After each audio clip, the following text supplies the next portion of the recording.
Hey friends and fans, Ryan Dohrn here answering your listener questions sent in to Ryan at RyanDohrn.com. We get a couple hundred questions a month, so we try to pick through them to the best of our ability, not duplicate ones we've had in the past. And here is a good one from my friend Randy. And Randy is a group publisher and president of a media company. So Randy asked this question. A current customer asks you to send in a proposal in the fall, which was sent. You do your standard follow-up, you follow up, and finally, sometime in February, March, April, you find out they're not going to do anything with anybody, including you. Nobody reached out to you. Nobody asked about the proposal. Nobody asked any questions. What went wrong in this situation? So Randy, a great question, and it happens all too often. Now, what we need to do, Randy and everybody, is we need to back up, okay, before the proposal was submitted to them. We need to back up a little bit. Let's just say, as an example, that you did have an opportunity to have a meeting with that person, which Randy is not saying here, but let's do a couple scenarios. When you have a meeting with somebody, as you're presenting the proposal to them at the meeting itself, which is a problem with a lot of folks, doesn't matter if you're selling media, software, or whatever, you leave that meeting to create a proposal, which creates another step in the problem of the process.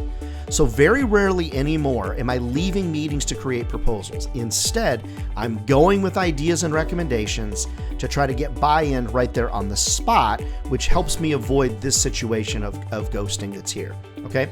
Now, because Randy's not asking that specifically as a question, let's talk about what it appears is that he sent over a proposal. Now, because the proposal was requested, what I would typically try to do is make sure that I'm piecemealing what I'm sending. I'm not just doing one big dump. What I'm trying to do is create a little bit of a conversation with them, albeit via email or whatever, to kind of make sure that as I'm massaging the conversation, I'm understanding a little bit more about their buying process, when they're going to make decisions, what their budget is, who their competitors are, and those types of things.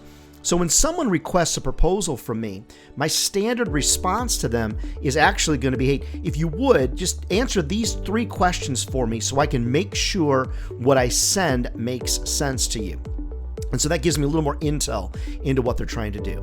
The other thing is, because so much, Randy, of what you're selling has got digital attached to it as well, I want to make sure that I'm putting inventory on hold for them, that I'm setting ad pages aside for them. I want there to be a psychological perception that I'm doing them a favor. When I submit this proposal to you, I'm putting this inventory on hold for you, or I'm setting customer service people aside for you, ready to work on your project. What I want them to think is, oh gosh, they're already moving things, okay, on my behalf, and I want them to feel somewhat of a bit of a psychological obligation to me. The other thing is, I need to ask you about your follow-up. So you might have been perfect in follow-up. I mean, Randy, I've met you before. I mean, I know that you're probably really good at follow-up, but follow-up for me is every 3 business days, varying the subject line that I'm sending, making sure that I'm using voicemail to drive an email response. All of those different types of things. Avoiding saying things like, hey, checking in on you. I mean, there's just so many other things that you can potentially do. So if you're running into this a lot, you've really got to be asking yourself, what is my sales process? What does my follow-up process look like? What have I done in the process of presenting the proposal to make sure I'm doing everything I can to make them feel really obligated? The other thing you can do is offer exclusivity, offer a category specificity. You could offer category exclusivity. You want to put discounts in play, if you might, that say, hey, this discount is going to expire if I don't hear from you. I mean, those types of things. Now, one final thing. This is kind of a long listener question, but it's a good one, and I'm happy to respond to it. You also want to use video in the mix.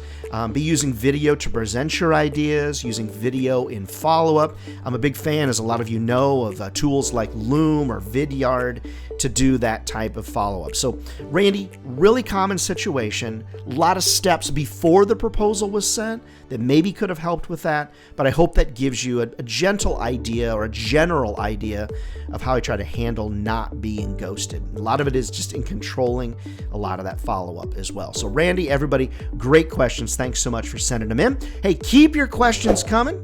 Ryan at RyanDohrn.com. Never forget, friends, if sales was easy, everybody be doing it. And they're not. We're not crazy. This is a great job. It'll feed your family for a lifetime. All right, we'll see you next time.